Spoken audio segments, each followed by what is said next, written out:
Hey, everybody, and welcome to episode number 9 of the Chris Rose Rotation on Jomboy Media. Look who's back from the Tampa Bay Rays. It is Tyler Glasnow, the guy who shied away when I called him the ace of the staff. And now look who the opening day starter is. So you got to wear that one. I do. I know. It's a good title to have. I'm excited for it. But yeah, I mean, it was you called it too soon. So now that it's there, I'll own up to it. Okay, good. Good. Now we're all on the same page. I appreciate that. So how did they tell you? I went into Cash just called me into his office and mentioned it like very casually, like Cash usually does, and just said like your opening day starter. That's who we decided to go with. And I think he thought the pitching coach told me prior, and he kind of mentioned it, but like they did it like very casually, which I appreciated. I kind of like that vibe more anyway. So it's very like Cash to do that. So is it a big deal? Like, do you get all tingly and stuff, or is it not a big deal? I think a little bit. It's cool to like that they have the confidence in me to go and do that. Like it makes me feel pretty good that they like I'm the opening day starter. But I think more so of like I never understood the opening day starter thing, but you still got to make 30 something starts and you line up so much differently anyway that like it only really means anything the first series. Everyone has like different off days and stuff. So but yeah, it's super meaningful. I mean, it meant a lot to me, but it's still like I got to go out and just make my starts, regardless if I'm like 1 to 5. Still got to go pitch well. What did you call the parental units? I told I think they found out from like online. It wasn't like, oh, I have to tell my parents. I was very much just like, oh, okay, normal, like cool. I'm opening day starter. Like I had a feeling, and then they told me. I didn't like call them or anything though. And we talked about it, but I like forgot to call and tell them. But they're like, oh, we saw your opening day starter. And I was like, sweet. Just like on our normal phone call. Yeah, but that's the thing is that I opening day for all baseball fans is just so different. It's just like, and then day two, we move on. We're like, okay, now we're into the season and we roll. So I was always curious what it meant to be named an opening day starter. Apparently for you, it's cool, but not like top notch. Yeah. No, not top notch. I think it's definitely cool, but it's very much like I don't want to get like all stimulated. But like for a normal fan, of course, it's like a big like opening day is so exciting. But I'm trying to just keep it even keel, like whatever opening like first starter, the 15th start. Like let's just try and go out and make it like I want it to feel like a spring start. I just want to feel like I'm prepared. You know where it is, right? In Miami. Yeah, you know what that means? No, means you have to hit. Oh, I know that. Yeah. Exactly. I know. I'm excited for that. That was what I was. If I wasn't opening day, I wanted to be like at some point in the series. So I figured out of the 3 days we play them, I was like, I'm going to have an opportunity to hit. So, like, have you even swung a bat this spring? Yeah, twice. I went in like asked early on to hit, and Cash was like, "Leave me alone. Like, go. You're not going to hit. Like, go away." And I kept bothering him about it, and I texted him too, and he texted me back. I was like, "Can I go get like an at bat during the sim game?" And he texted me back. He's like, wrong number. I don't know who this is. He just tried to like avoid it. But I've been going into the cage with our hitting coach and like just doing like tee work and front toss and stuff like that. Cause I just want to feel prepared. Like I'm going up there I know hitting is not like the number one thing I need to be worrying about, but like I have to hit. So I might as well go up being as prepared as I possibly can. But some meaningful stuff can happen. Like a game could be won or lost by me or like a pitcher in general. So like I just want to make sure I'm good to go in that department for opening day. I imagine there aren't too many active major league pitchers who have a 3-hit game against a former Cy Young Award winner, but you're one of them. Way to crush R.A. Dickey that day, dude. Crushed him. I had 3 infield singles. It was like the most cheap 3 for 3. Honestly, it's still cool. It's 3 for 3, but it was 2 infield singles and 1 like outfield blooper. He just destroyed my hands. And I hit one off the end of the bat and I think 2 jam jobs. And then I just beat out the first one. And then the other 2 were just like soft ones. But it was a cool day. I definitely remember that day. And I pitched like 6 innings and gave up 2 runs, which was like amazing for me in Pittsburgh. So it was like one of my better pitching days too. So is it how weird is it? I imagine that was the first time you'd ever faced a knuckleballer. Yeah, it was different. I mean, honestly though, like I have a way better chance facing a knuckleballer than the guy who throws 100. Like it's still like around 88 and like I can just kind of swing it up there and hopefully it hits my barrel. And that's kind of what happened 3 times. So I was more confident to face him than I would like somebody else. Cause I mean, I can't hit like 100, but I mean, the velo is the hardest part for me. And that's like a relatively decent velo. Well, we're getting a good look at 3 of your 5 hits in 2017. You hit almost 300 that year. I'm just, I don't know if you can use this in arbitration moving forward, but I'm here to help. If I could have, I would have. But yeah. I was 294. I tell everyone that. I had the highest average and the highest ERA in 2017. Yeah. Wear it proudly, my friend. Wear it no doubt, I do. Seriously, no joke. I mean, Brault told us earlier about you that you are a speed demon. You get down that line in a hurry, bro. I'm fast. I wouldn't say my hitting skills are top notch. I can hit like decent, but I would say like the speed gets me through a lot. But I would say, dude, Brault, weirdly enough, like that guy can hit. He was one of our, like he was the best hitting pitcher on our team. Musgrove would get mad if I said that, but like Steve was a two-way guy in college, three-way guy. He was a music guy, and a pitcher and a hitter. So it was a three-way guy, but he was unbelievable at hitting. He had a bomb with Pittsburgh last year, I think. Yeah, 2 years. A big one.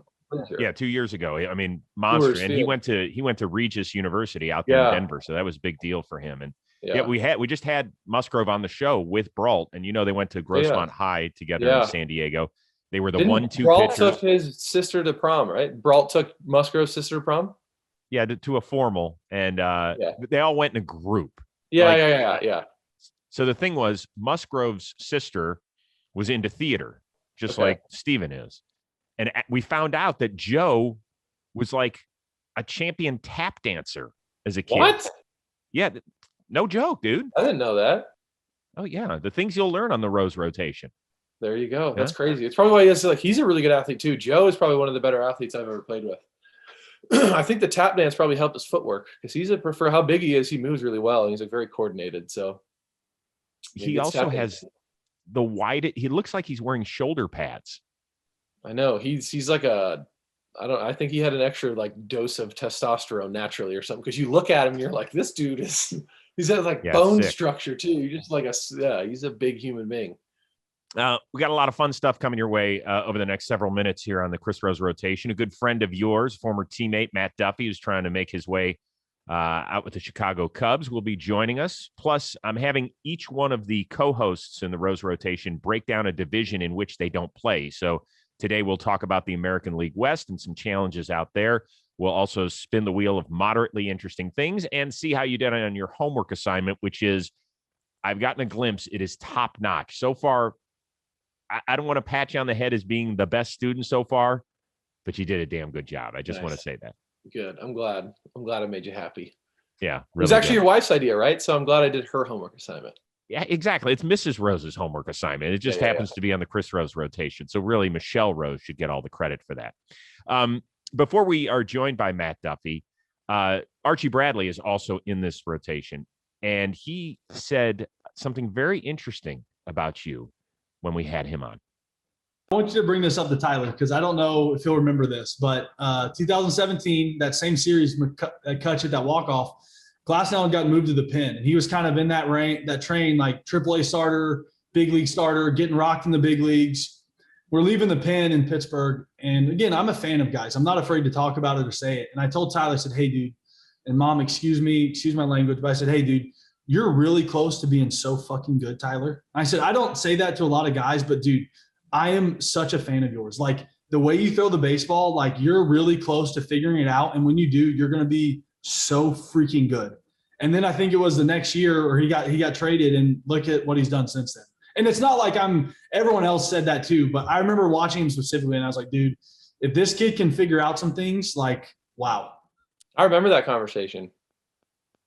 We were walking from the bullpen to the dugout, I think, and he went up and said it to me. And I was like, oh, that's really, thank you. Like, I remember watching Archie Bradley, too. And I was like, wow, I've seen you pitch a bunch. You're very good. And you told me I was good. It was cool. I think that was in the time, too. Like, I started to kind of, like, get out of my own way a little bit. And I was like, my velo came back and everything like that. And then I think it was, like, very soon after that, I got traded. And then everything started to go a lot better for me. What did it mean to you to hear that from a guy that isn't on your team? And he didn't have to say that to you. Yeah, it was super nice. I like vividly remember him saying it too. And I was like, wow, it's cool. And I think too, that was a time when like, I think I pitched terribly the day before, like something. I remember like I gave up a bunch of runs to the Phillies. I don't know if it was that series or the other one, but like definitely not doing well, like going up to that point and then him saying it. It was very nice to hear like another little like confidence. Like it was just nice of him to like reach. I could tell too, like he could probably tell not the state of mind I was in, but like I wasn't pitching very well and I had all this good stuff. So he was just like, I don't know. It was nice of him to say something to me though. It was cool. Have you had a chance, since now you've gotten more dirt in your spikes, to maybe you see somebody during stretch, like somebody that a young kid that you might see as like a young Tyler Glasnow, a guy who's got the talent but hasn't gotten there yet? Have you sought anybody out, or because you're an open, I think the guys guy. in our camp that are like that example are probably in a better spot than I was at the time. So it's like, I think I always try to help anyone who I can help. But like, I really enjoy having like good conversation of like anything in baseball. Like if you can just kind of open up and let your guard down and talk about like what's going on, it just makes things a lot, for me anyway, it helped me a lot. So like, I think too, as a young player, I think some, like when I would see a big league, not a veteran, but like a good big leaguer in the clubhouse, I was very like, ooh, that's crazy. And if they were to say anything to me, it was very like, oh, this is like kind of a special moment. So I do try, like with the minor leaguers, like if they are around or anything, like to have conversations. And the Pirates used to do this thing called Chalk Talk. And it was like, they would bring 7 big leaguers over, and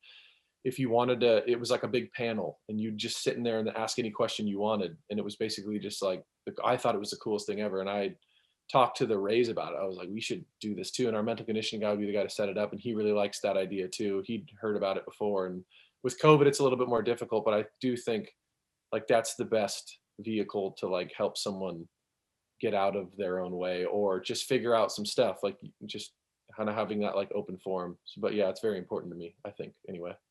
Yeah, you were probably on both ends of that for Pittsburgh. You were probably the young kid listening to the veterans come over, and then you were probably one of the guys at the table of 7.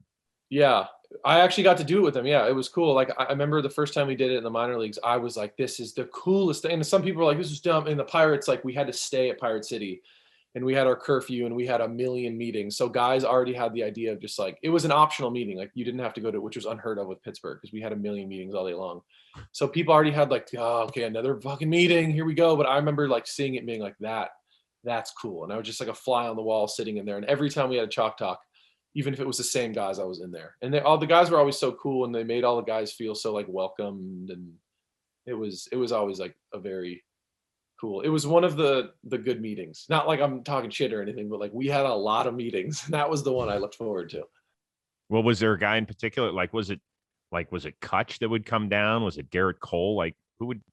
Kutch was there for one of them. It was always like, dude, the one I remember the most was AJ Burnett. Because I was very much like, he had such a confident demeanor to him. And like, I was very much not that person at that time. And I've always been like a confident person, but I just like, he was just so external with it. And like, it was during the time when I was struggling and like kind of trying to figure out how to get out of that rut. And like, he just was so confident and like carried himself in such a fascinating way to me. I was like, this is kind of interesting. And I remember talking to him a few times and I was fucking terrified of him when I first got called up to camp. My first big league camp was 15, I think. And I did everything I possibly could to avoid him. And he finally, after like a week left of camp, like got up to me and was like, are you like trying to avoid me? And I was like, no, I swear it just hasn't worked out to where we saw each other. And he was so nice. Like he was like, yeah, blah, blah, blah. And he was just extremely friendly. And then one day he retired and we were in Philly. And he came up to me and like was talking to Ray, our old pitching coach and everything. And he came up to me and I was sucking. And he was like, dude, how do you get hit? Like, what is going on? And even that moment, I was like, wow, that's another nice thing for someone to say to me. And it was just, he was just telling me like, dude, you're going to be good. Kind of like, don't worry, but like, what is going on? Like, why are you not? And he was like very curious, but he was always someone I looked up to. And I don't know. He seemed like he cared a lot, which was cool. Were you afraid of him because he had his nipples pierced? I was afraid of him because I was afraid of him. Like he has like that personality. Like the nipple piercings definitely added a couple notches of fear for sure. But it was like you'd always hear stories that are like that he would. I don't know. He's just that like has that kind of personality, especially the day he pitches. Like he's there to kind of do business, which I appreciate about him the most. So I was just like, I mean, better for me to just kind of figure out how to just kind of stay out of his way. But he ended up coming up and like we had a really good conversation. And he's probably one of my favorite like baseball players in my mind. That's awesome. Well, another really good buddy of yours, Matt Duffy, getting ready to join the rotation right after this. We will be back to the Chris Rose rotation right after this crazy free money giveaway from DraftKings. They're doing it again. Jim, baseball's back. Opening day coming up. You guys like baseball. That's why you're listening to this show. Yep. And if you bet $1 on the team of your choice to win their next game. Yes. And if your team records a hit at any point in the game, you collect $100. Name a team. Blue Jays. I think they'll get a hit. Yeah.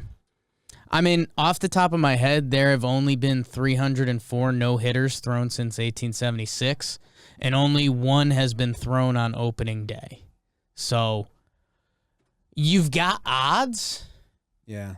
and I take them because it's a pretty good deal. Yes. You name a team. Giants. Take them. Lock. I was talking about the football Giants. Either way, this is happening at DraftKings Sportsbook. It's $1 to win $100.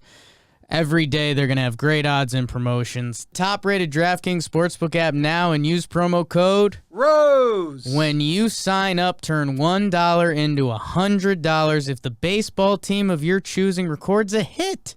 That's promo code Rose. to turn $1 into $100 for a limited time only at DraftKings Sportsbook. You must be 21 or older, New Jersey, Indiana, or Pennsylvania only. Minimum $5 deposit, new customers only. Winnings paid out as $425 free bets. Restrictions apply. See DraftKings.com/sportsbook for details. Gambling problem? Call 1-800-GAMBLER, or in Indiana, 1-800-9. With it, I've decided everyone should pick the Pirates because they might make you sweat it out the most, but then eventually you will win, and that's the better feeling. Promo code ROSE on the Pirates. And we're back. The Chris Rose rotation on Jomboy Media continues on with a former World Series champion with the San Francisco Giants. He spent all spring training with the Chicago Cubs. Matt Duffy, a former teammate of Tyler Glasnow down there in Tampa Bay. How are you, man? Doing well. How are you guys? We're great. Go ahead. You look all smiley, Tyler. Am I involved in this? I thought I was just a bystander. I thought I was just watching Duffy do it. Or am I chiming in? No. You're part of this. Oh, okay. I thought it was just like his 20 minutes. All right, now I understand. All right. Okay, good. I'm happy you're part of the program. Welcome. Yeah. Hey, everybody. Duff, do you remember the first time you met Tyler? Yeah, I think so. I remember it. Oh, you tell the story then. I don't know if there is a story. I think this is right. So I got traded over. And I always knew of Duffy just from being in San Francisco. I'm from California, so watching the World Series in 14. So I remember watching knowing of him and then getting traded to the Rays and then being in the dugout. And I think he was playing that day. I don't know if you got taken out or it was a game you weren't there, but you were in the dugout and I went and sat next to you. And we were just talking, and normal dugout talks are always very, I don't know. So you get some good conversations, and he's a really good dugout conversationalist. So we just sat next to each other and we were kind of going back and forth. And I think we were just going about how hard baseball was and articulating it in our own ways. And I was like, this guy, he's always been well known to be a really strong baseball mind. And I was like, I see what's going on here. And then I think our relationship just got blossomed from there. And we were always having crazy dugout discussions with everyone. We were bringing them in. It was the place to be in 2019 for sure. Yeah. Does that sound about right, Matt? Yeah, I think we definitely bonded over just talking baseball, really. And like you said, talking about how hard it was. And the more you get into that conversation with different guys, and I think that's what Tyler is really, his talent is getting people to open up, kind of let their guard down. And you have these conversations, you start realizing oh, that guy stresses about baseball too. I can't sit there and watch a baseball game longer than 5 minutes. I can check in and out, but I'm I need something else to stimulate me now. So we would always just have conversations. And I think most big league dugouts are probably like that. Minor leagues too. It's just you watch 162 of them every year. You're all right, what else can we talk about? While still being present in the game, but being all right, let's make this 9 innings kind of go by a little quicker. So what are we talking about? If we're not talking about baseball, I mean, all the movies are yeah, let's scan the crowd for the hot girls. It's got to be more than that. There is some of that, but I wouldn't say that's the majority of it. I'd say honestly, I feel with our crew in 19, a lot of people were big readers and like podcasts, and I think that's kind of how it long form is kind of taken over in a new way. And Duffy's always been very curious about a lot of stuff. He knows so much stuff about so many different things. He's very He'll get like onto something and just like master it and be like, all right, next thing, and like do it. So he'd always have something to talk about. He'd listen to a podcast, or I would, and we would talk about it. And then like someone would hear it and be like, oh, I can relate to that. And then we would just have this like flowing conversation all over the dugout. And like every coaches would jump in, and like Snyder, our pitching coach, would go in, and like TC, our strength coach, would like, it was just cool. It was just like an open forum of people just talking shit. You have random coaches come by, you know, in like the fourth inning or something, and sit down and be like, so what are you guys getting into today? What do you got today? So what if, you know, I hope you continue to play baseball for another decade, but if it stops, what's next? He could be a big league coach right now, I think, for sure. I mean, I don't know. I'm a pitcher. I don't know how all the hitting and infield stuff works, but I guarantee, like, if anything, someone would hire you as like that whole like assistant thing, and you come in and help out. But like, I feel like you'd be a big league coach, or a coach in general, something. Like, I think that would be the move for sure. I think coaching is very interesting. A lot of people think that if you're a good baseball player, that automatically makes you a good coach. And anybody who has tried to coach even a little bit can tell you that is not the case. It is a completely different skill set. Learning how to communicate what you know to people and speaking in their language is something that some people take their whole lives to master and are continuously doing that. One of my buddies played for Tony Gwynn at San Diego State, and he said that he really struggled with actually coaching hitting because he didn't understand that it was difficult. It was very, you know, because hitting came so naturally to him. So I think kind of taking on that challenge it's pretty captivating for a potential avenue after playing. So with that being said, your first big league skipper was Bruce Bochy. Was he intimidating? At first, because he doesn't talk a whole lot to players. And when he talks, it's kind of just like he just sounds like a grumpy kind of old school guy. I really enjoy playing for guys like that. I loved playing for Bochy. He just loved. It seemed like anyway for me that he just loved it when you just left it all out there. You know, you play aggressively, you get your pitch, you take your A swing, and it's just like. And he loves dingers. He loves dingers. I didn't hit a lot of dingers, but just watching his eyes when he saw, even in batting practice, just homers. You just stand behind the cage. Just like, oh, wow. Just loved homers. I don't know. I just like playing for kind of those old school guys. He really, a lot of people thought he kind of coached with just 100% feel, but they did do a lot of homework, and they did understand. I mean, really, he understood matchups extremely well. That was something that he played in the postseason. I think he was notorious for like really, really good bullpen management, right? Wasn't that like his thing? Yeah, he was. I feel like that's such a rare thing too. You always hear guys like, not calling anyone out singly, but like you'd always hear people say like, oh, like our manager didn't manage our bullpen well, or blah, blah, blah. Like that's always every big leaguer's thing. And I feel like I'd never heard anyone say anything bad. Like Bochy was always like good at that. Yeah.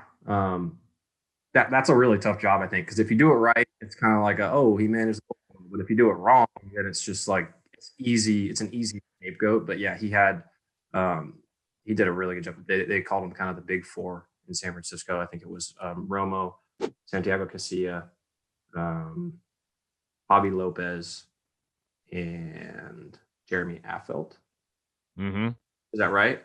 Yeah. It was kind of mix and match those four just really well for years. I guess it's easy to manage a bullpen too, and you have like amazing arms, but makes it easier. That's true. Yeah, but a lot of those guys kicked around too. I mean, you know, they finally found a home in San Francisco, but that wasn't where with the exception of Brian Wilson, who was really raised in that system, and Romo, I guess, as well. But those other guys, they were multiple places. I mean, Affeldt was a failed starter, right? There were people who thought he couldn't make it, and he ended up being a wizard out of that pen. It's so funny here. Like none of the players want to give Affeldt credit because he's never afraid to like take credit for himself. It's hilarious. He just Affeldt. I think he actually he battled some demons in Kansas City with just, you know, not having a good time with baseball. I mean, they weren't a good team. He was struggling, and yeah, like you said, really found a home in San Francisco.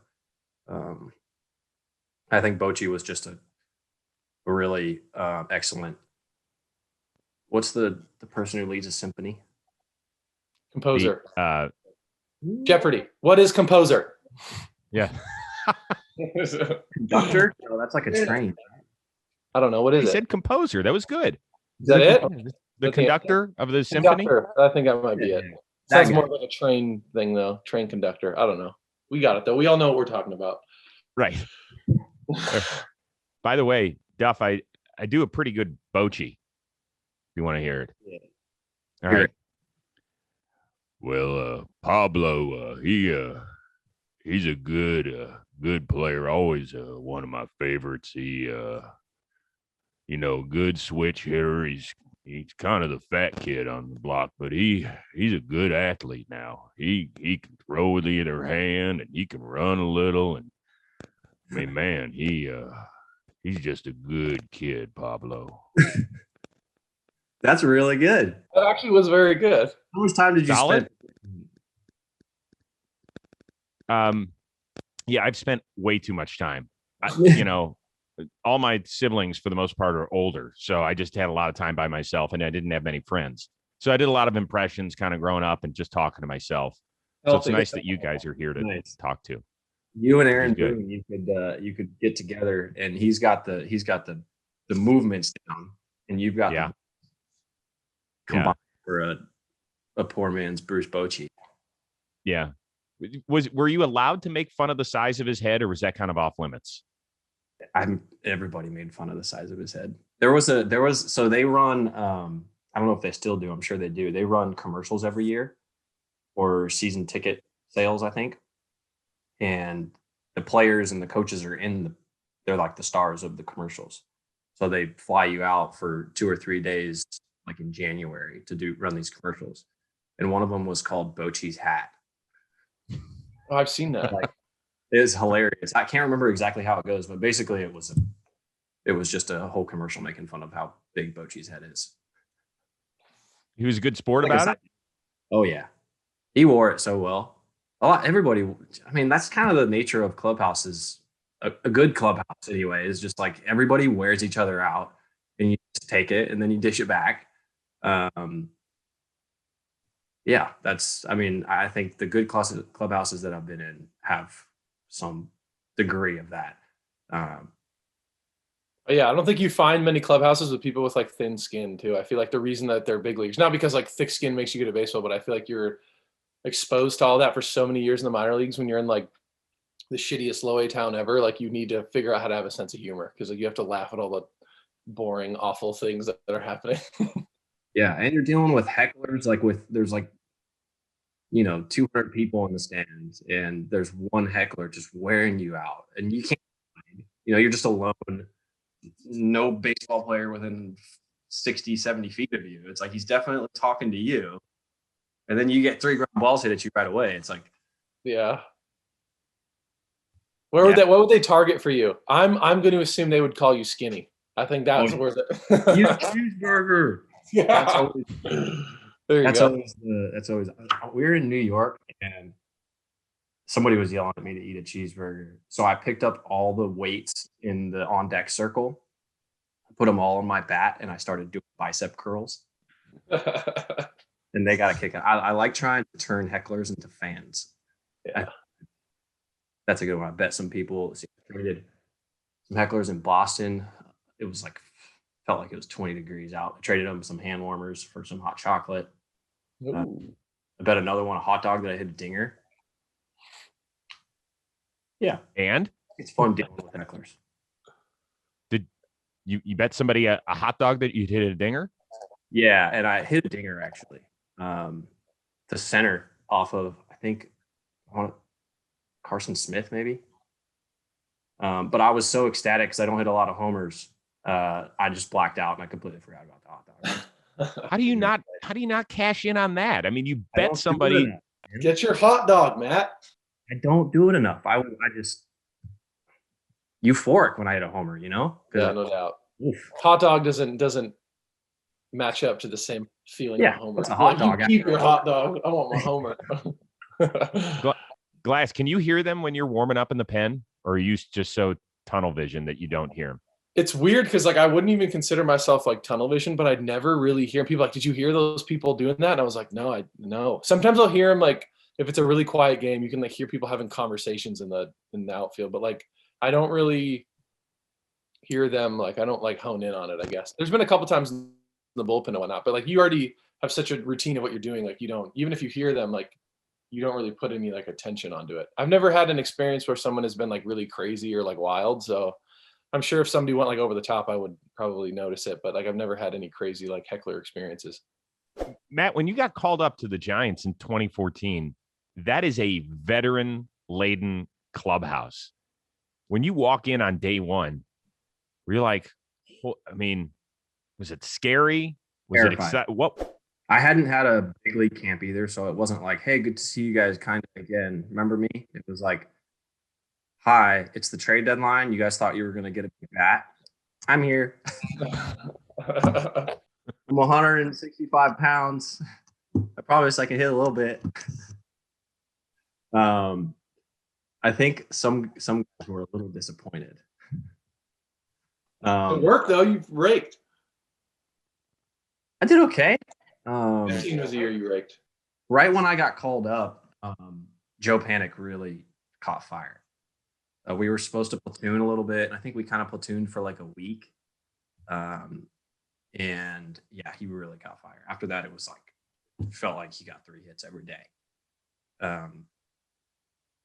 That was awesome because he really solidified the lineup. And then I kind of stepped into like a first, second guy off the bench role, like pinch hit, sack bunt, double switch type thing. And it really worked out well. But yeah, I was terrified, completely terrified, because these are dudes that, you know, I got drafted in 12. So I watched them all win a World Series. And yeah, obviously dudes that you watch on ESPN and MLB every day, it's like, whoa, like how did I end up here? Especially with that team. Like that was what the big leagues was then. Like that was a lot of guys with like kind of high payroll, like not big egos, but like everyone knew who those guys were. And it was like all the stories I've heard, all the craziest ones are always from the Giants. Like it's just such a like crazy kind of atmosphere there that it probably would have been like, I'm sure if anyone could have handled it, you probably did it well. I think if I got called up to that team, I think I would have, I don't know how well I would have done. I don't know. Why do you say that? Because I got called up to Pittsburgh, like a mellow team, and sucked. Like that was even tough for me. Like when I got called up, it was very much like, oh, I don't want to step on anyone's toes. Like I kind of lost who I was then, and I could only imagine if I was in the Giants, I'd be like, I really don't want to piss anyone off here. Like, I guess I was too naive for that thought. You also don't carry yourself as like I'm not saying I do, but like I feel like you're not like you're an easy person to like root for. You know what I mean? I don't think you'd go in there and like you have feel, so you're not going to walk in and just be like, "What's up? I'm Duffy." Like, yeah, but I'm a big leaguer now. I was breaking unwritten rules left and right. Like I was in the training room too late one day, and Buster pulled me aside and was like, "Hey, I don't care about this, but some guys do. Like, show up earlier." That's what I think of when I think Horrible. of San Fran. That like all the little rules you break and you don't even know you're breaking them. That's what I think. Yeah, that happened for sure. No doubt. So who's there to teach you? Was it Pence? Was it Posey? Was it Mad Bum? What, like who taught you, and how did it unfold? Definitely Buster and Hunter, for sure. Hunter was the first one that was like on my first day, was like, "Hey dude, like welcome. We're pumped to have you. You belong here and we need you." Like that was him to say we need you was like a big that was kind of a like, okay, like this guy who is a stud and I look up to is saying that they need me. So I must be here for a reason. So I belong, I guess. That kind of helped me relax a little bit. And then Buster was the one that was kind of a little bit took my wing with like talking hitting, and rules that I'm breaking. You have the ring, right, in storage, or It's in a safe. oh yeah. What got stolen of yours? It was the bat. Some cleats wore that postseason. I scored from second on a pass ball in St. Louis. Those cleats got stolen. The Willie Mack Award that I had won the following year got stolen. It was like some very specific stuff. The World Series signed bat by like the whole team and the coaching staff, that was stolen. Yeah, I was gutted. I had a storage unit that hindsight probably shouldn't have been in my name, but it was. And there was cameras and security and stuff, but It was an inside job, dude. I thought it was because the manager said that he called me and left a message, and I didn't get a missed call. I didn't get a message. They went into my locker only and took very specific things. It was weird. It was really weird. But I ended up getting the Willie Mack replaced, the shoes and the bat. Probably sitting somewhere or a dump. Just mail a bat to all the other guys, all the players on the team. Just to go to like 30 different places. I don't know. The memories are worth a lot more, and I don't know. No doubt. Wanting to go through all that. Man, that's a little disheartening. I want to talk about something a little better for you, experience-wise. You were a teenager when you met Evan Longoria? Yeah, I was in high school. I was a freshman in high school. I was taking.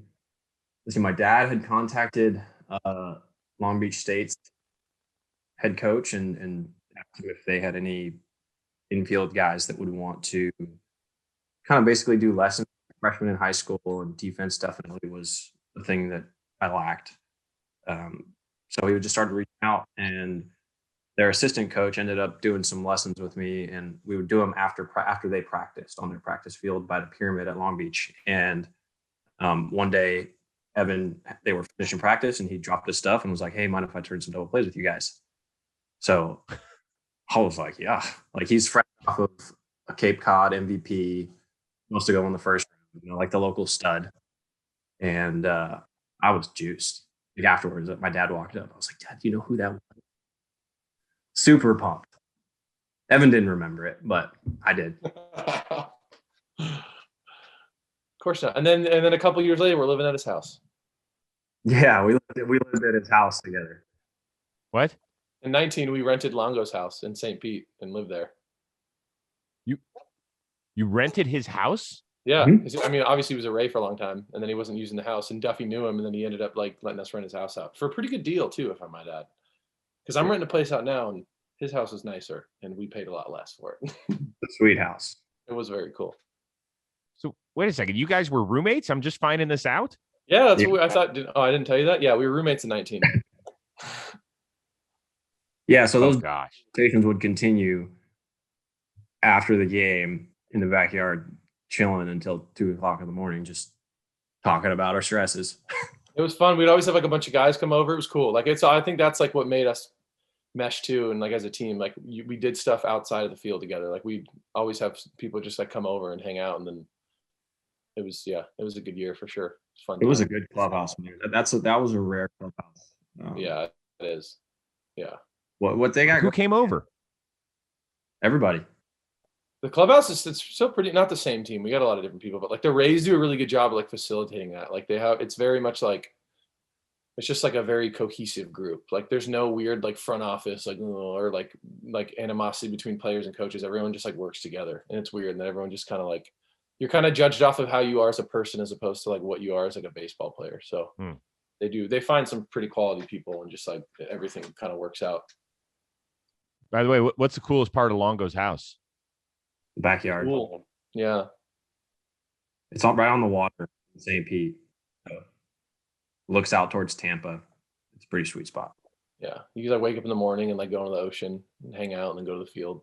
You feel a lot better going like 0 for 4 or giving up 7 runs in 2 innings when you can go back and like, and kind of decompress here a little bit. So that was like the first time in my baseball career where I actually like stayed in a nice place too. I remember being like, "Ooh, I kind of feel like I should do this instead of staying in crappy, cheap places." All right, Matt. Before we let you go for the day, we're gonna spin the wheel of moderately interesting things, and you guys can each answer. Here we go.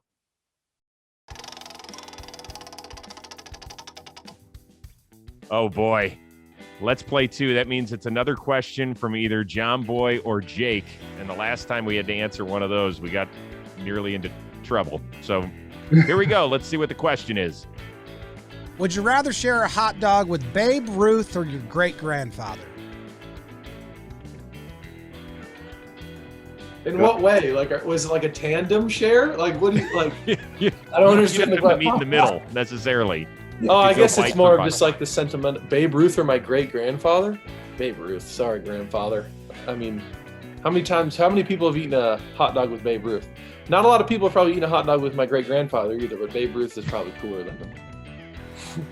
I think Babe Ruth. It's got to be Babe Ruth. Yeah. I want to just see like him move. For real. I want to be like, can you hit now? Probably. I mean, if you hit that many home runs, like the guy would have done well, but I would want to see like, are you catching up to 101? Like, how are you getting that around? Like, what's going on? You know, Adam Ottavino said he'd strike out Babe Ruth on 3 pitches. So Maybe. I bet if Babe had enough time to acclimate, he'd be a baller. He'd figure it out. He's a competitor. It's all relative, you know. Yeah. Very true. I think that's true too. In his time, and you stick him as a kid now, you know, make him a 4-year-old again. Say, hey, get his Yeah, good. He's got that you know how many ball. Yeah. you know how many hits he's going to get taken away in the shift? I mean, really, It's a good point. let's be honest. The weight off and put some bunts down. I mean, you can't shift a homer though. He got hit like 700 of them. What do you mean? Like he still is like. That's true. Stick him in Yankee Stadium in a little league right field. Yeah. All right. Well, listen, Matt, we appreciate you hanging out with us. Thanks for doing that. And of course, every guest here on the Chris Rose rotation does receive a parting gift. And you mentioned your affinity for your first big league manager. So we'll leave you with this. Matt, Bochy here. You know, whatever you end up doing in life, whether it's raising cats or playing baseball or, you know, you're going to be great at it because you work so hard and, you know, you're so special on that. Was it 2010 or no, 12, no, 2014 team. So, you know, just keep doing it and don't call me if you need any help.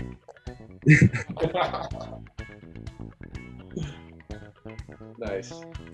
That's great. So you can always take that with you. I So, love that.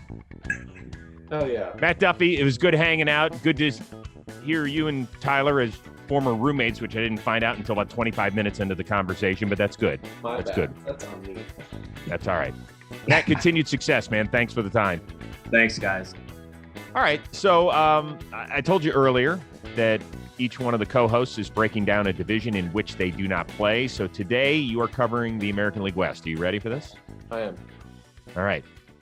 First question is the team with the most to prove in that division between these three: Houston, Oakland, or the Angels?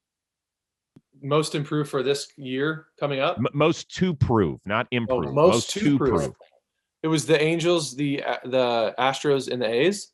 Mm-hmm. I would say the Angels. I'd say it would have been the Astros last year, but they did relatively well. I would say the Angels probably have the most to prove. I mean, they have such a good team, but and they just haven't done well the last few years. Like I feel like if they somehow just meshed and put it all together, like I don't know how they wouldn't be really good. But baseball's a fickle beast. So, you know, they added a bunch of guys. Alex Cobb, I'll be interested to see if he can stay healthy because, I mean, you know, he was nasty. When he was in Tampa, dude. Yeah, gross. I saw highlights of him this spring, too. He looks pretty nasty. Like, he looks like I think he's healthy. He's feeling good. So I think he's going to come out and do really well.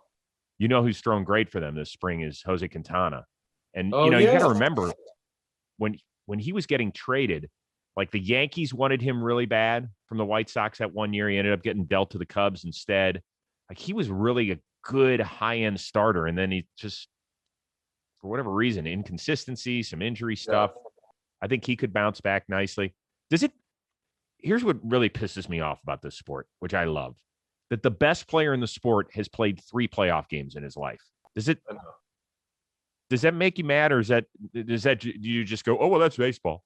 I just think it's like I don't know. It's like, what do you got to do? Like, if you're ownership, of course you're going to try and like lock him up. Like, I don't know if it's like lucrative for their business or whatnot, but like he's the best player in baseball. So like, if you have access to him and you have the money to pay him, like, why would you not? And then in his shoes, like, I mean, he could have, like, what did Arenado was very much like I think his priority was like winning, like wanting to go to the playoffs and blah, blah, blah. But like when you offer somebody $400 something million, what is Trout supposed to do? Be like, no, I get it, but I'm just saying that it makes me mad as a fan. It is. In what other sport, like you could argue who the best football player is, Patrick Mahomes.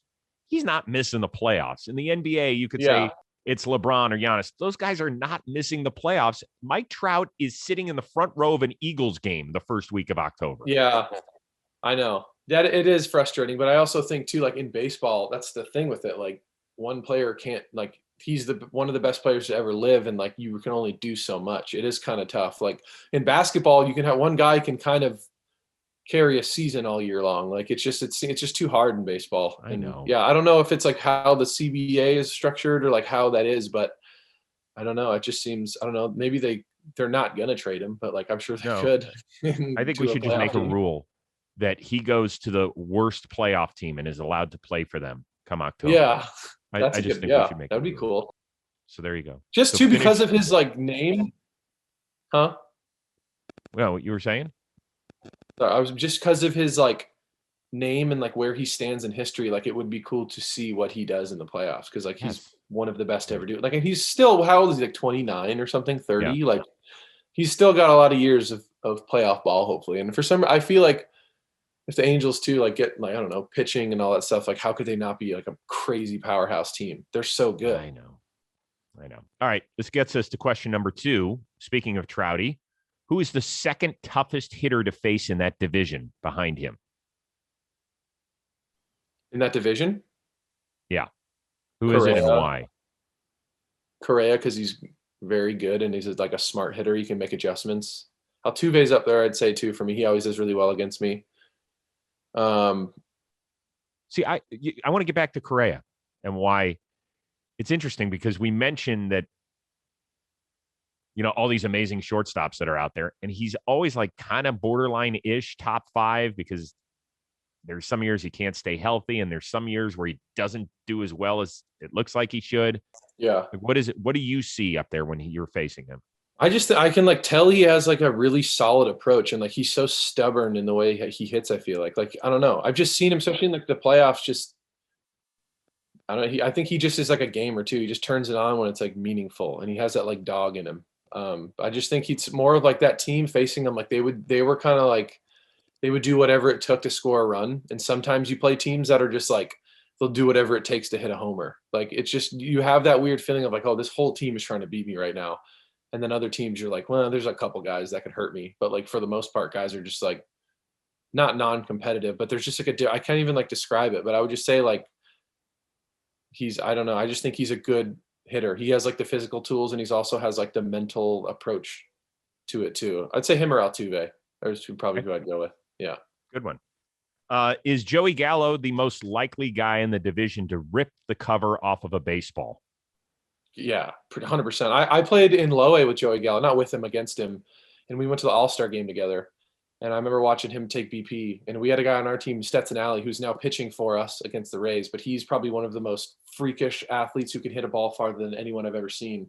And Joey and him were taking BP together in the All-Star game. And Gallo was putting balls out like 20 feet and I was just like, who in the world is this man child? Like just the biggest human being, like crazy athletic swing. But he has the most pop of anyone I've ever seen ever, like with my eyes, for sure. Nothing even really comes close for me. Yeah, he's a big, strong man, Joey Gallo.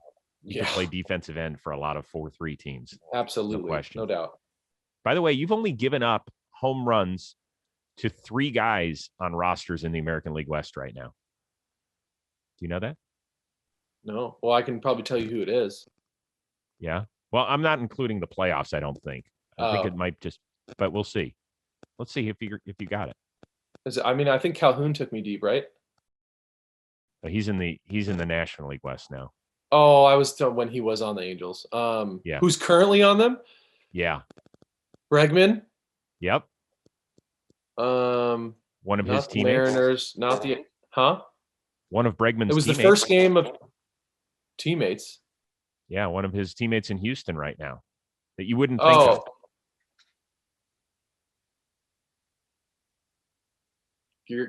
Gurriel? Aledmus Diaz. Oh yeah, he did take me deep. Oh yeah, but he took me deep on when he was with the. Who's he with now? He's with the Blue Jays. No, he's with Astros. No, he's with Houston, but yeah, it could have been when he was with the Blue Jays. It was when he was with a different team. Yeah, Bregman, Diaz, and who else? Mitch Moreland, who's out in Oakland now. Yeah, I didn't even know he was in Oakland. Yeah, I remember him taking me deep. I remember Bregman, first game of the year in 19, took me deep too. Oh, he's pesky. Yeah, good hitter. He is. He's a good hitter too. All right, last one. Which of your former teammates that now resides in the American League West would have made the worst roommate? Ryan Stanek, who's in Houston, Sergio Romo, who's in Oakland, and Nate Lowe, who's in Texas. Probably Romo. I'd say, but not worst roommate, but like I don't know how, like, I don't think he's dirty, but I don't know how clean he is. Like, in terms of, like, I don't know. But I think he'd be a great roommate to have in terms of personality. Like, I'd love to hang out with him. It'd be fun. But I'd also be like, I want to go to bed. Like, so in that way, I'd say not Sergio Romo. I'd say I'd pick Sergio Romo. It's funny because when we had Snell on with Trevor May, they both played with him as well. And I think the question was, who's that guy who, when you're trying to sleep on the plane, will talk your ear off? And they were like, I think we're both going to say the same guy. And they were like, Romo. They were like, yeah, absolutely. Because the minute he locks in on you, it's over. Yeah, definitely. And that's like what you love about him. Like, our team flights, it was like cool to sitting up and like have conversations. But like I said, when I want to go to bed, I want to go to bed. So I'm choosing Romo. Yeah, that's probably good though, man. He is a blast though, that guy. He is hilarious. He is hilarious. All right, before we let you go for the next few weeks, we got to check in on your homework assignment. And once again, refresh everybody's memory what the assignment was from Mrs. Rose. Oh, am I saying it or are you just saying it? Yeah, no, you can go ahead. Tell us. Yeah. It was, I had to find a short person and I had to ask them what their favorite thing about being short was, and then the thing they didn't like about being short. Okay. All right. So you found somebody short in the Rays organization. Here we go. He's with the Pirate. Actually, he's with the Rays too. Hey, what's going on? My name is Nick. I'm a Major League clubby, and this is my 10th season. So I was asked by Tyler Glasnow to relay my thoughts and feelings on what it's like to be short in the big leagues. Now, I'm 5'5", so I would say that's a pretty normal height in the real world. But in a Major League clubhouse, I am definitely usually the shortest person there. So I'm used to it, but it does have some perks. For example, I was bat boying the other day for the Pirates, having a great time. And we are mid-game in the dugout. Gregory Polanco is leaning against a wall with his leg extended onto the dugout railing. So, player breaks his bat. I've got to get to the other side of Gregory in a hurry to not stop the game. Instead of saying, hey, Gregory, would you please move? I just duck under his leg. I probably had 2.5, maybe 3 feet of clearance. But if I was a taller person, couldn't have done that, and the game would have suffered, and it would have slowed down. Nobody wants that. So it has certain advantages, but you have to get used to looking up constantly. You need a good chiropractor, because if you're talking to somebody like Tyler Glasnow or Aaron Judge or CC Sabathia, you're looking up all the time. But yeah, I mean, I can't do anything about my height, so I'm not going to get upset about it. I'm just going to, adapt and overcome and use it to my advantage. But that's my input. I hope it helped. And, short guys rule. Shout out Dustin Pedroia. That's my favorite part of the video. Shout out Dustin Pedroia. That is great. He was fantastic. That is an A+ performance. I don't even have to turn this into Mrs. Rose. I'm sure I can speak on her behalf that's an A+, dude. Yeah, he did it. I'm sure he's gonna be happy that you approved of it too. He sent it to me. I didn't even see he sent it, and I saw it like a week later. I was like, "This is great. This is brilliant." So it worked out. I'm glad he brilliant. Did it. There's just one problem. He thinks that in the quote unquote real world that 5'5.5" is like average. It's not. Yeah, I was like, no, you're short. It's fine though. Yeah. It's okay. It's cool. All right. He walks around. He carries himself around like 6'3". He's got a good presence to him. He's the man. love that. I love that. He sounds great. He sounds great too. All right. So your assignment this time, since you told us about that you're just a workout freak and get the runner's high and all that sort of stuff, we want you to video one of your favorite exercises and send it to me so that I can learn how to do it. Okay. All right. You know, that's actually, I can do that. It's going to be like a PNF mobility. It wouldn't be like a weight thing. It's going to be like a mobility thing. Oh God. It'll be easier. It'll be good. It'll make you feel better too. It'll loosen you up. Really? You know, my wife is a certified Pilates instructor, by the way, and we have a reformer and everything. So I'm a fan. Okay. I like Pilates for sure. Yeah, I'll do it. I'll do like a whole little, it has to be one exercise. It'll just be like the little PNF routine I do, like 5 minutes. Yeah, whatever is good for you. I don't want to, once again, you're the opening day starter, and I don't want to put too much on your plate. So whatever's good for you is good for me. Okay. Cool. All right. I'm down. Well, listen, it's always great catching up with you. Best of luck, not only on opening day, but the first few weeks of the season, and we'll catch up somewhere down the line. All right, dude? Perfect, dude. Thank you again. Appreciate it.